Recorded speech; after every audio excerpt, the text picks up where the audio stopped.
ये जो देश भर में लोगों को संशय पैदा हुआ है कि हमारे वोटों के साथ खिलवाड़ हो रहा है, और राहुल गांधी जी कई बार कह चुके हैं कि वोट चोरी के प्रमाण हम दे चुके हैं। बार बार हम एविडेंस दें और निर्वाचन आयोग इसकी जांच भी नहीं कराए, ये बड़ा मुझे अजीब लगता है। निष्पक्ष जांच हो, कमियों को सुधारा जाए, और वोटर लिस्ट जो है वो पॉलिटिकल पार्टीज को मिलने का एक अधिकार है, वो हमें मिलनी चाहिए ताकि वेरीफाई कर सकें।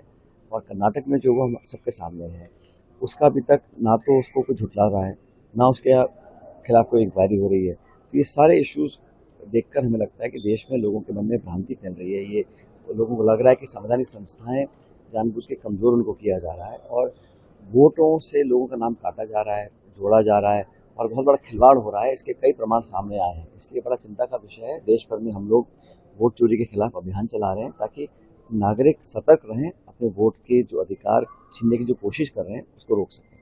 अमित शाह जी ने कहा है कि एसआईआर के समर्थन में भाजपा है, लेकिन कांग्रेस जो है वो घुसपैठियों के साथ है और वो चाहती है कि बाहरी लोग जो है वो वोटर लिस्ट से बाहर ना जाए।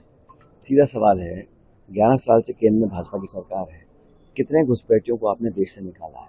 हम भी नहीं चाहते कि देश में कोई भी घुसपैठी रहे या जो नागरिक ना हो वो यहाँ पे लीगल तरीके से रहे, लेकिन एसआईआर के नाम पर आप लाखों लोगों के नाम काट दें, जो गरीब हैं, दलित हैं, आदिवासी हैं, वंचित हैं, सीमांत किसान हैं, उन लोगों के आप नाम काट रहे हैं लाखों की संख्या में। इसको मैं गलत मानता हूँ। जो लोग जिंदा हैं उन्हें मृत घोषित किया हुआ है, जिनको मृत घोषित किया है वो जिंदा घूम रहे हैं। एक एक मकान में 150-200 लोगों की वोट बनी हुई है, एक जगह एक इंसान की जगह 3-3 वोट बनी हुई है। ये सब जो गड़बड़ियाँ हैं, इसको ढंग से अगर सॉर्ट आउट नहीं करेंगे तो लोगों के साथ खिलवाड़ होगा। जहाँ तक बिहार की बात है, इतने कम समय में पूरे प्रदेश का आप एसआईआर करना चाहते हैं, मुझे उसमें मंशा पे डाउट होता है।